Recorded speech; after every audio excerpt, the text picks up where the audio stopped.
Iglesia, como mencioné al principio, y para los que por alguna razón no pueden estar de manera presencial y se están conectando, nos da mucho gusto tenerles aquí de manera presencial, y los que se están conectando también.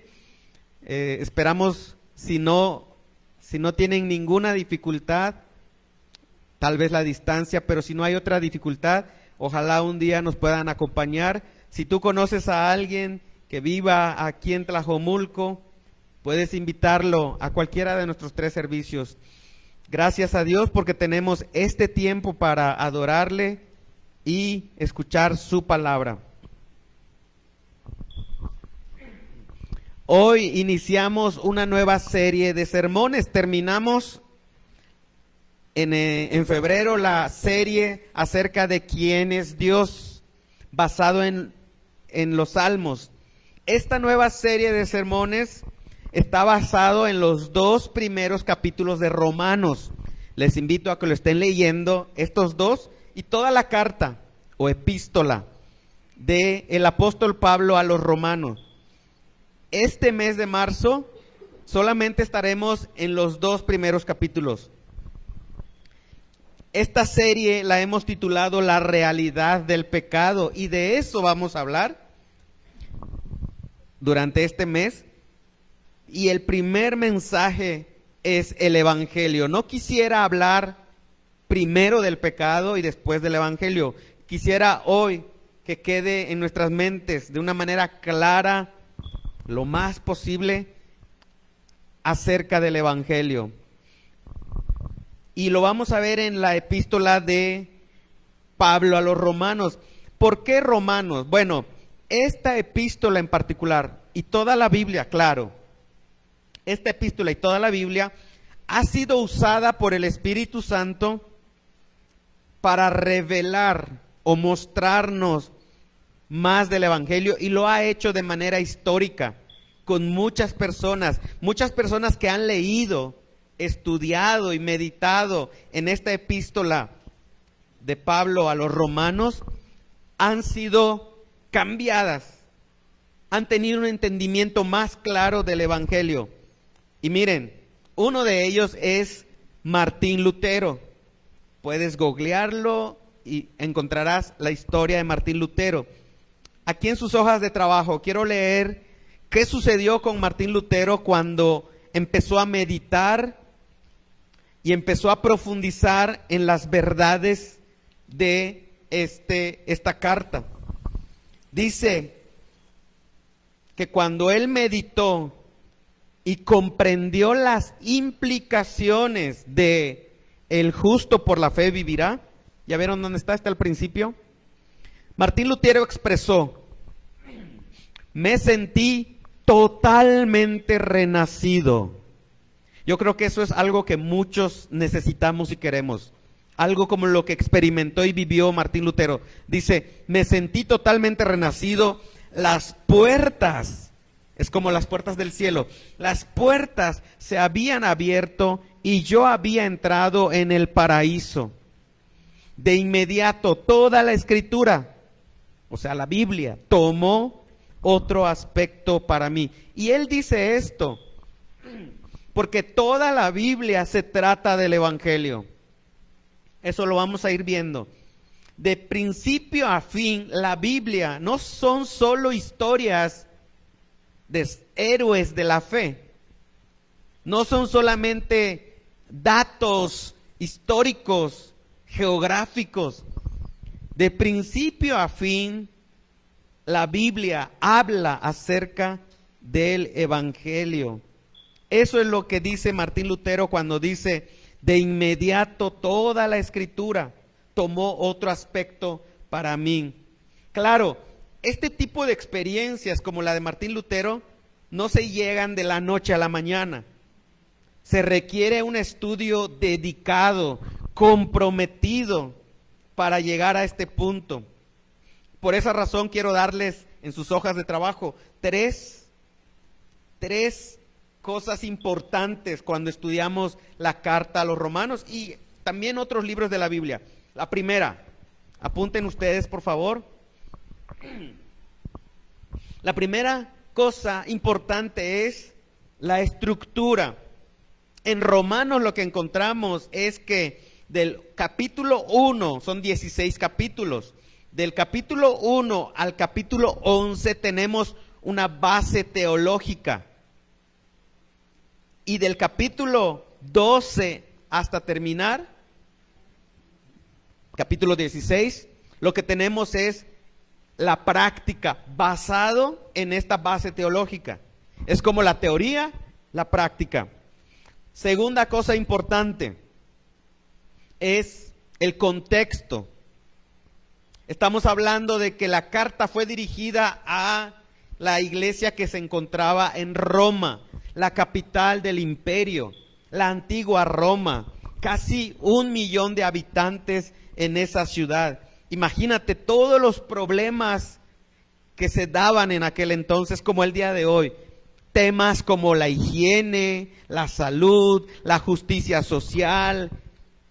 Y Pablo ve esto y él sabe que la mayor necesidad de una ciudad como esa, como la nuestra, es el evangelio. Ese es el contexto en el que se está desarrollando.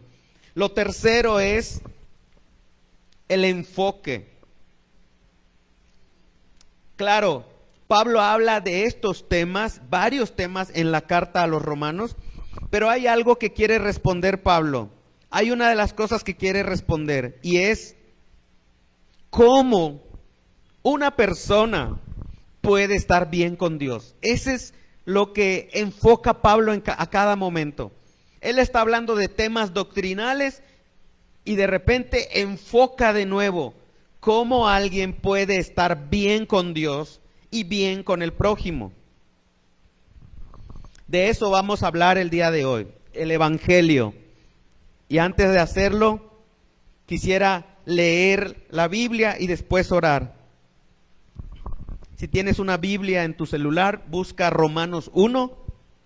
Si tienes una Biblia física de las que tenemos aquí, está en el Nuevo Testamento, la carta o epístola de Pablo a los romanos. Sigue con atención la lectura de la palabra.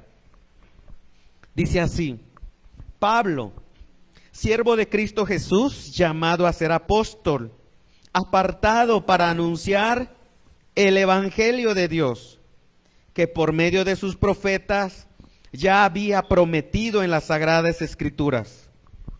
Este mensaje habla de su Hijo, quien según la naturaleza humana era descendiente de David, pero según el Espíritu de Santidad fue designado con poder Hijo de Dios por la resurrección. Él es Jesucristo nuestro Señor. Por medio de Él y en honor a su nombre recibimos la gracia y el llamado a ser apóstol para persuadir a todas las naciones que obedezcan a la fe.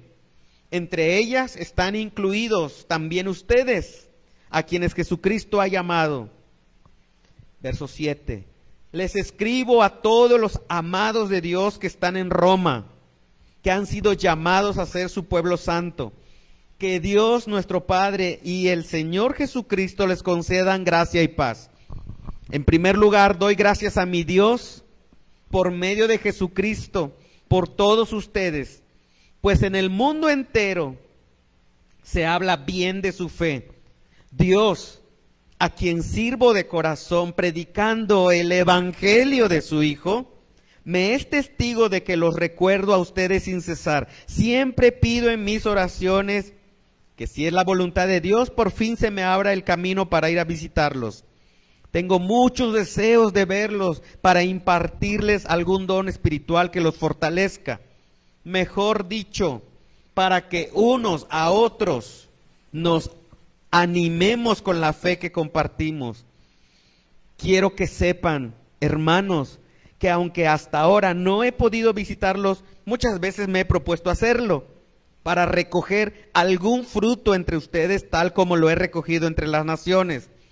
Estoy en deuda con todos, griegos o no griegos, sabios e ignorantes. De allí mi gran anhelo de predicarles acerca de las buenas noticias, también a ustedes que están en Roma. A la verdad, no me avergüenzo del Evangelio, porque es poder de Dios para la salvación de todos los que creen, de los judíos primeramente, pero también de los que no son judíos.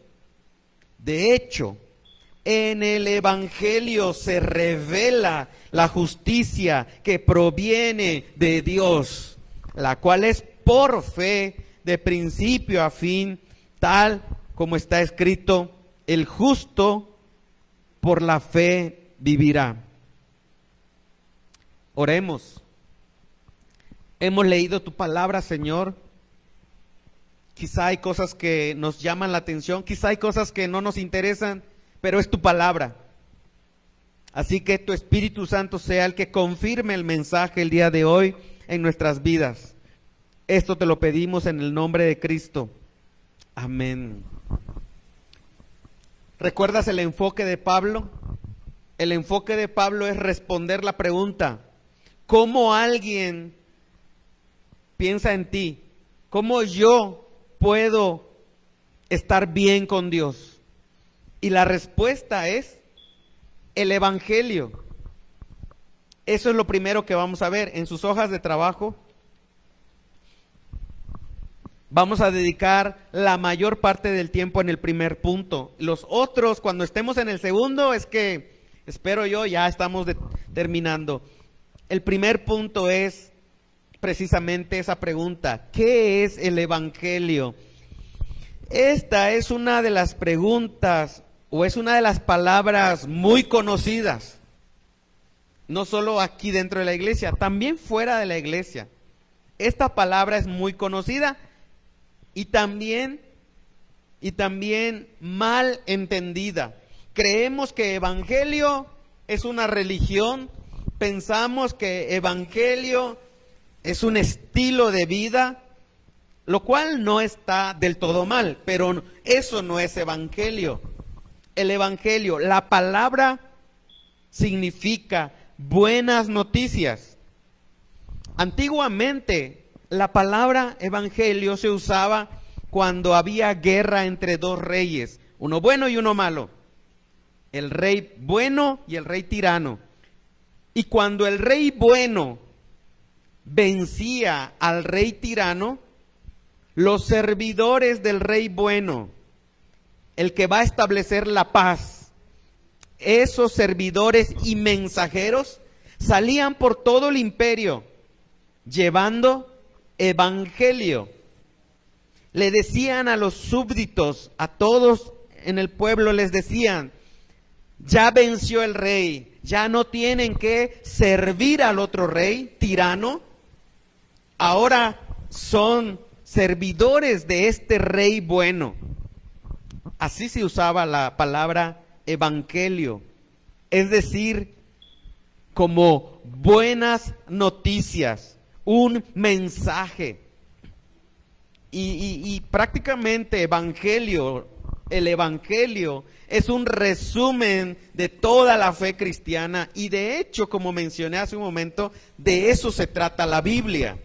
Cuando tú vayas a la Biblia, cuando tú abras las páginas de la Biblia, tienes que ir con esos lentes.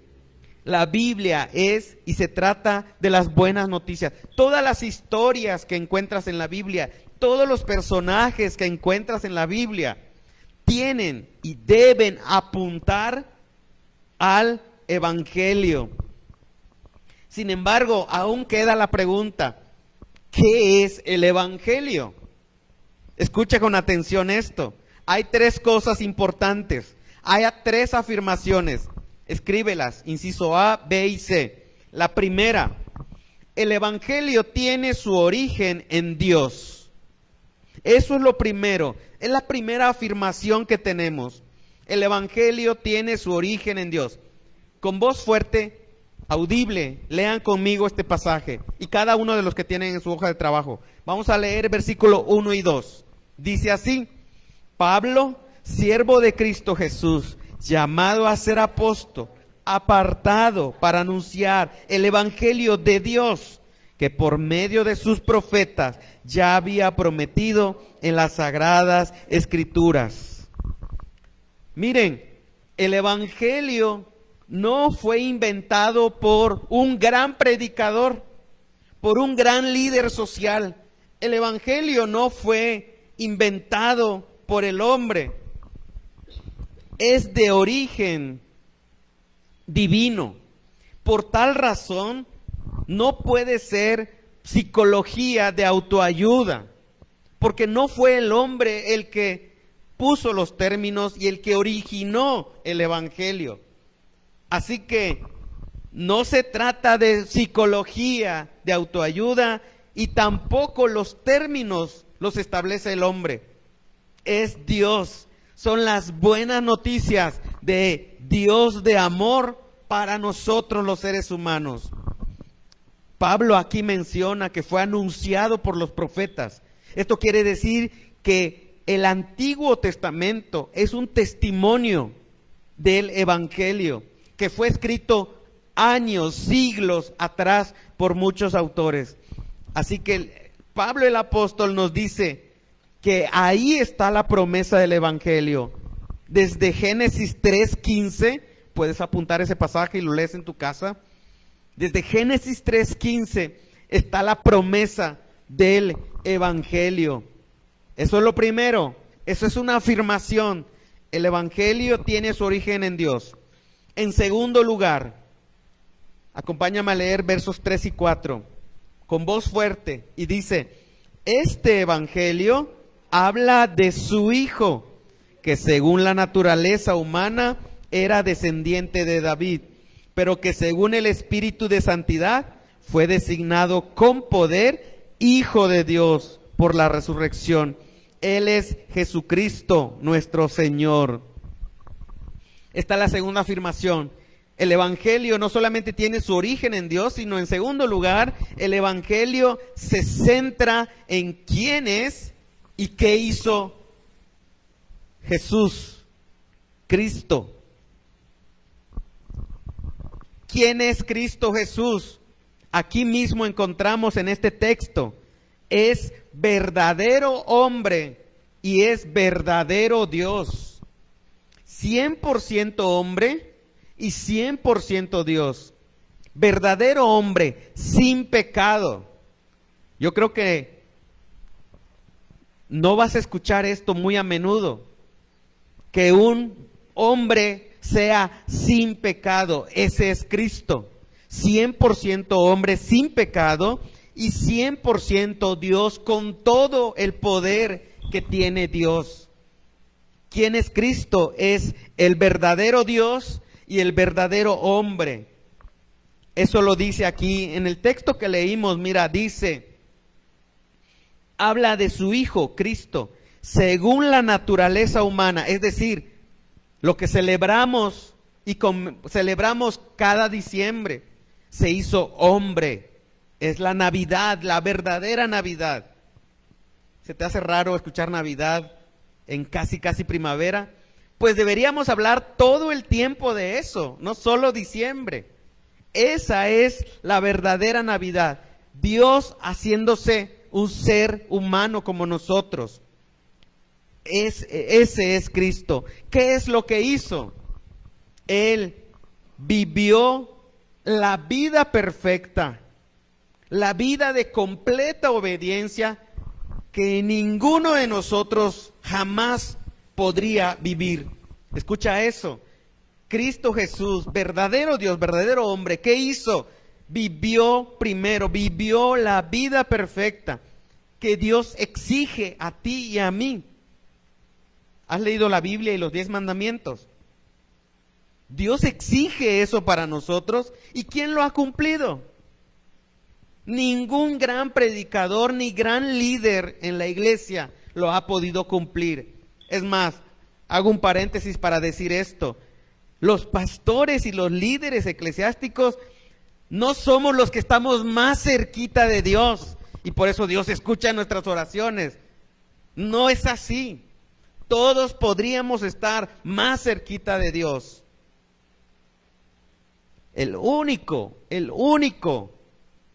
ser humano, verdadero Dios, verdadero hombre, que vivió de manera perfecta, sin mancha, sin tacha alguna, es Cristo.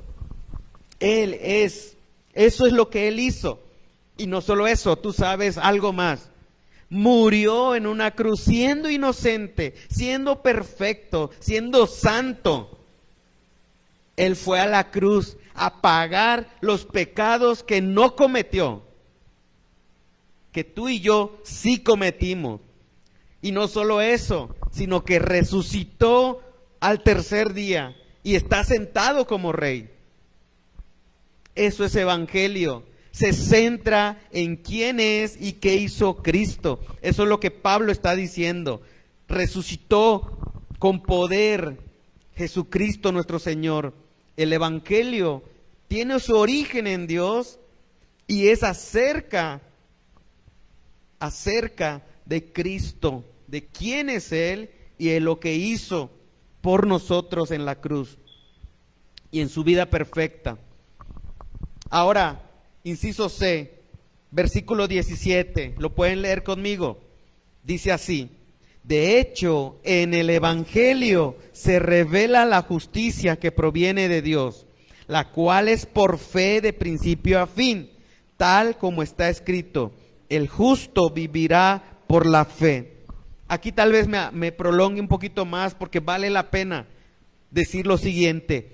Este versículo 17 viene a ser un resumen de toda la carta. El verso 17. Valdría la pena que lo aprendas de memoria. Versículo 17. O al menos que te aprendas esta parte. El justo vivirá por la fe. Lo que quisiera que recuerdes el día de hoy es que el evangelio tiene su origen en Dios. Se trata y se centra en quién es y qué hizo Cristo. Y en tercer lugar, el evangelio es acerca de Dios proveyendo una justicia o algo así como un récord perfecto para nosotros. Lo voy a decir otra vez. Inciso C. Es Dios proveyendo una justicia o un récord perfecto para nosotros. Y eso son buenas noticias. Mira, delante de Dios no tenemos excusa alguna. Delante de Dios no hay quien pueda decir: Señor, no soy culpable, no soy pecador. Porque de una u otra manera y de muchas maneras, tú y yo, frente a Dios, somos rebeldes y somos pecadores. Nuestras faltas son muchas delante de Dios, son profundas, y de Dios no podemos ocultar lo que somos. Podrás ocultarlo frente a los demás. Es más, yo creo que vas a estar de acuerdo conmigo, no lo sé con esto. Tal vez desde que venimos aquí ya sentimos como que somos mejores y buenas personas. De hecho, la idea popular o por ahí es que los que van a la iglesia son buenas personas. Es más, te dicen por ahí, cuando se te sale una mala palabra, ¿a quién no? Cuando se te sale algo, te enojas o haces algo malo, la gente te dice: ¿y eso que vas a la iglesia? Porque la idea popular es que los que venimos a la iglesia somos buenas personas. Mentira. Si tú estabas creyendo eso, eso es mentira. La Biblia dice que todos los seres humanos somos pecadores. Nuestras faltas son profundas delante de Dios y nadie puede ocultarlo. No hay forma de que tú te escondas de Dios. ¿Y sabes algo? Cuando Dios ve nuestra condición, nuestros pensamientos, ve y escucha lo que decimos en secreto o nuestras acciones, ¿sabes qué deberíamos sentir? Vergüenza. Ninguno de nosotros aquí va a exponer su vida. ¿Qué pasaría si hubiera dentro de nosotros alguien que nos leyera la mente? No, no lo hay, ¿verdad? Solo ahí en la serie que estás viendo tal vez. Y que conozca tu corazón. Seguramente nos daría vergüenza. Además de eso, cuando empezamos a compararnos unos con otros, entre nosotros tal vez digamos, bueno, yo no soy tan mala persona porque yo no hago esas cosas que hace tal persona.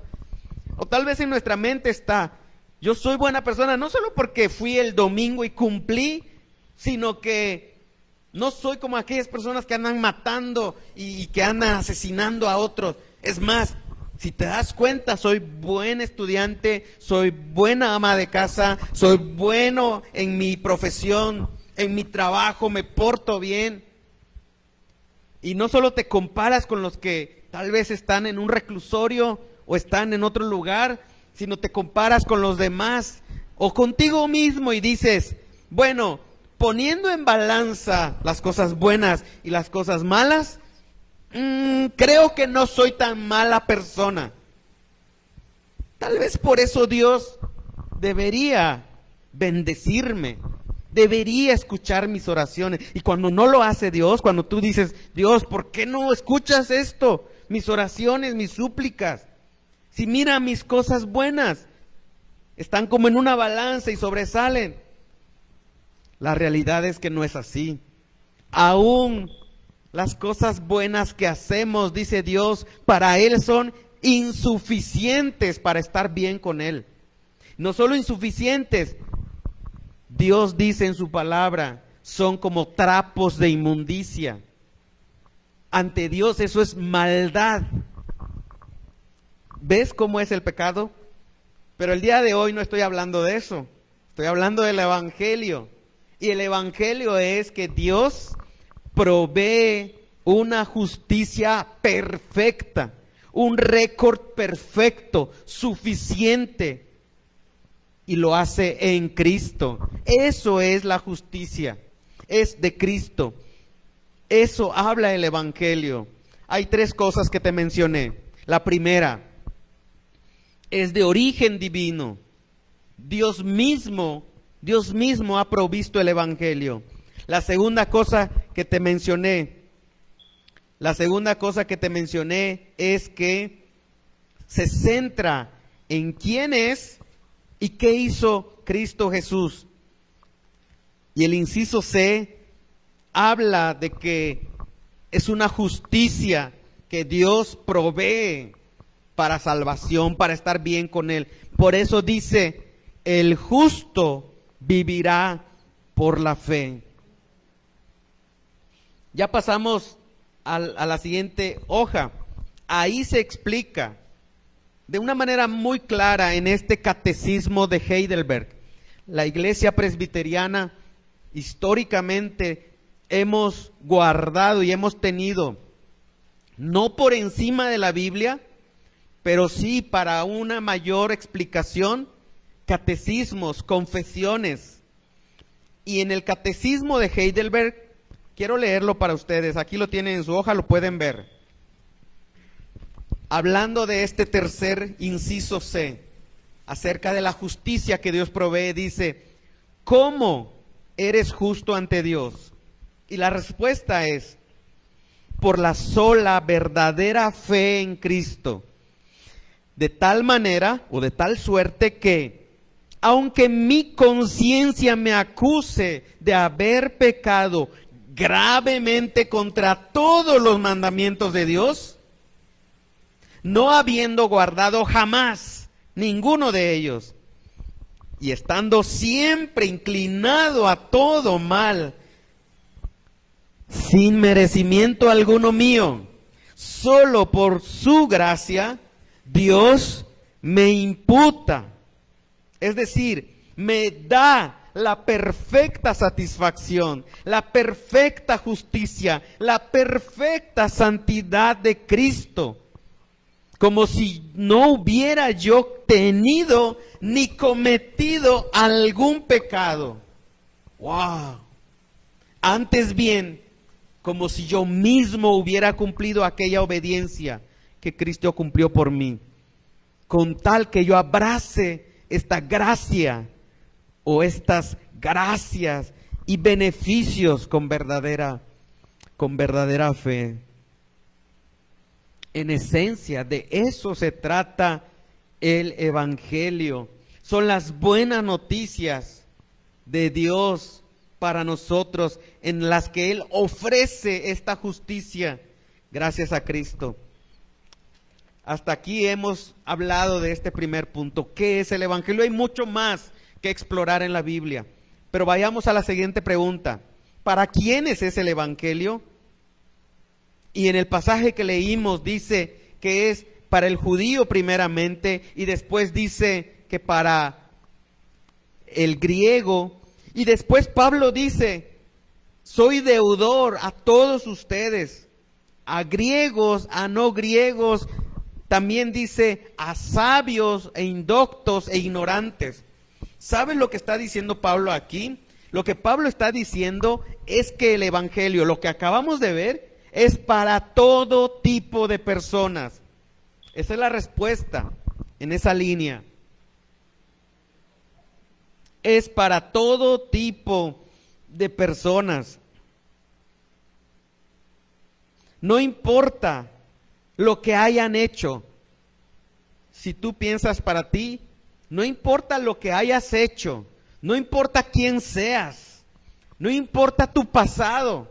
El Evangelio es para todo tipo de personas. Con esto no estoy diciendo, y quiero que quede claro que no estoy diciendo que todos serán salvos y que la salvación o llamarse cristiano es de todo el mundo, no.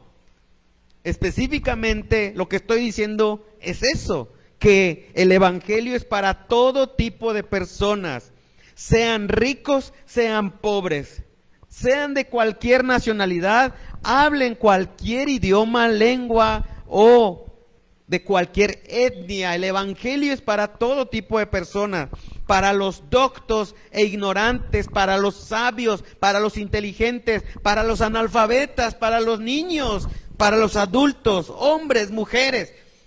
El Evangelio no hace distinción de personas, es para todos y únicamente eficaz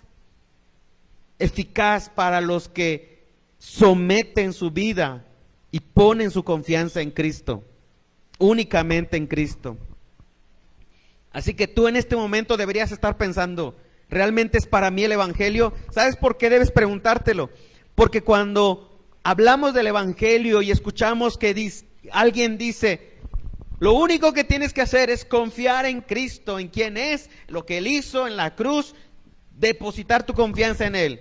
¿Eso es todo? Sí, eso es todo. Tu reacción muchas veces es: ¿qué? No, a mí dime lo que hay que hacer para que yo empiece a lograrlo y empezar un récord en mi vida. Y Dios dice: no es así. El Evangelio es para aquellos que ponen su confianza en Cristo. Oye, pero mi cultura es de esta naturaleza. No importa tu cultura. Oye, es que mi condición, yo no soy rico, no soy pobre. Porque a veces pensamos: el Evangelio, sí, vamos a predicar el Evangelio a los pobres, ellos lo necesitan más. Y los pobres dicen: no, los ricos lo necesitan más. Ellos deberían, porque mira cómo viven y cómo hacen y todo. En realidad el Evangelio es para pobres y para ricos. Todos tenemos esta condición pecaminosa de gran necesidad. ¿Para quiénes es el Evangelio? Deberíamos responder: para mí, que soy gran pecador. Y mira, hay algo más. Número 3. El Evangelio logra, cuando alguien viene a Cristo, se somete a Cristo, vive para Cristo, se entrega a Cristo, y en lo que Cristo es e hizo, el Evangelio logra 3 cosas. Te las voy a mencionar, pero quiero que me acompañes a leer estos versículos. Versículo 5 dice: por medio de Él y en honor a su nombre, recibimos el don apostólico para persuadir a todas las naciones que obedezcan a la fe. Verso 16. A la verdad, no me avergüenzo del evangelio, pues es poder de Dios para salvación de todos los que creen, de los judíos primeramente, pero también de los gentiles. Lo primero que logra el evangelio es que cuando una persona ya confía en Cristo, ya se entregó a Cristo, ya el evangelio vino a su vida, ¿sabes qué hace el evangelio? Te lleva a la obediencia.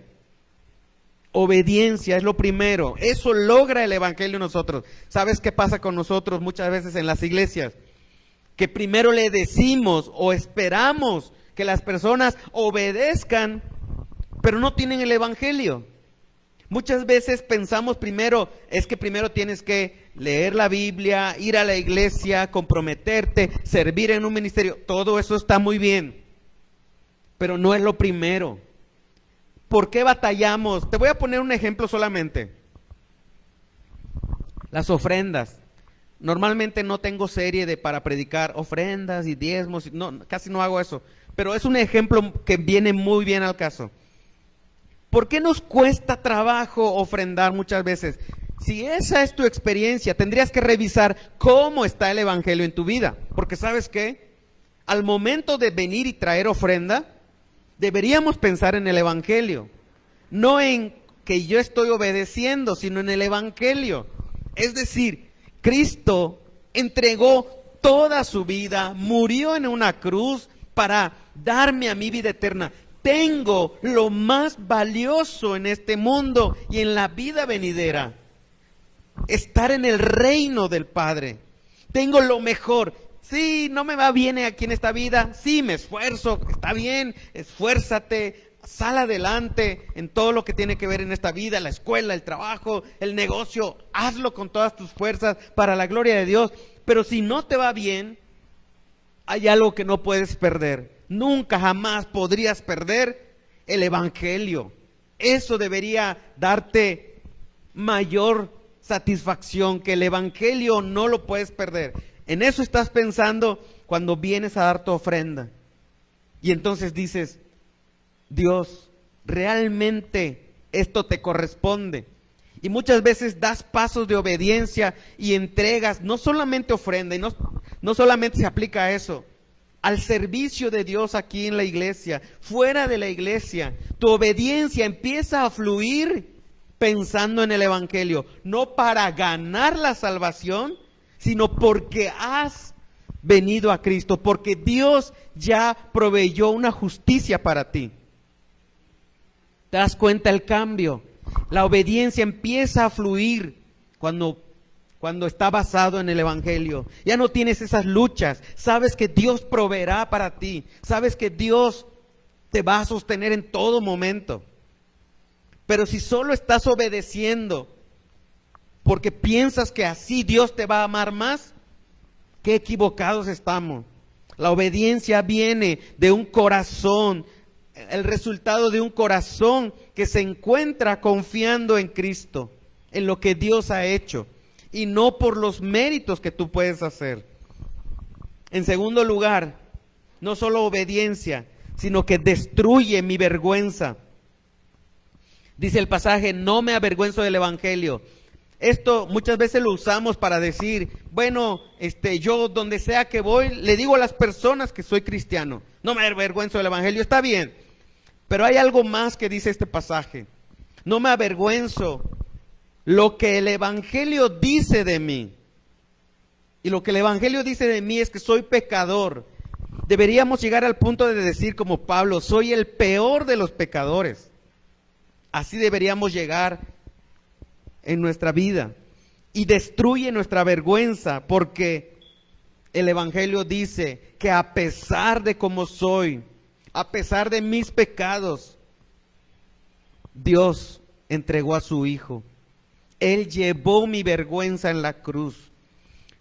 Inciso C, no solo destruye mi vergüenza, transforma mi vida.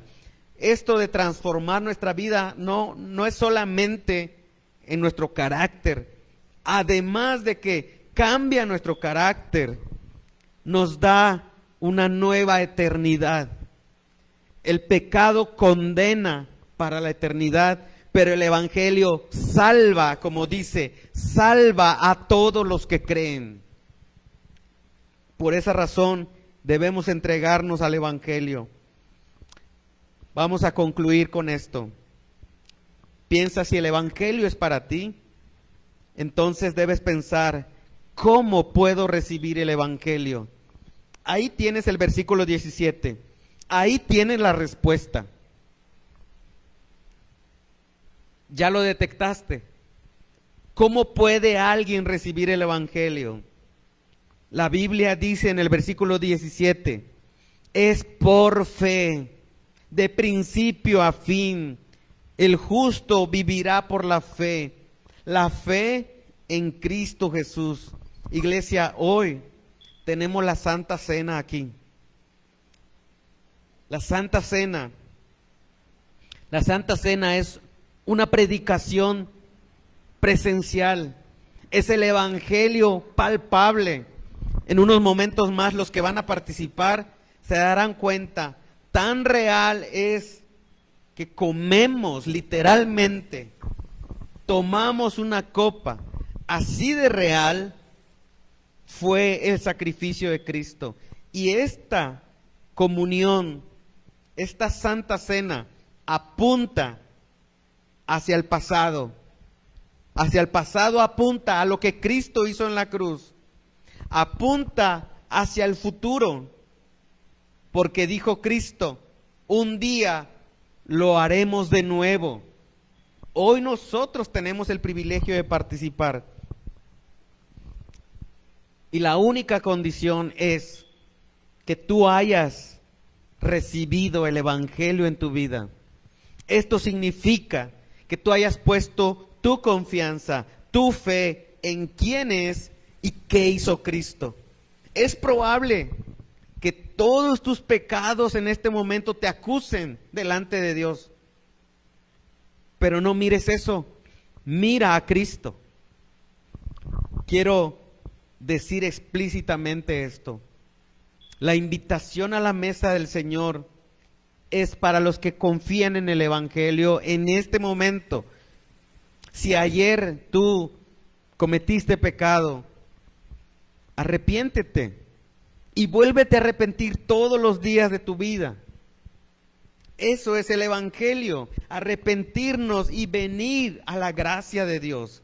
Sin embargo, si tú eres rebelde y aún no quisieras abandonar un pecado en específico, si tú aún estás no luchando, pero ya cómodo en ese pecado, malos pensamientos tal vez y otros pecados que tú conoces, es mejor que te detengas, es mejor que te mantengas en tu lugar en oración.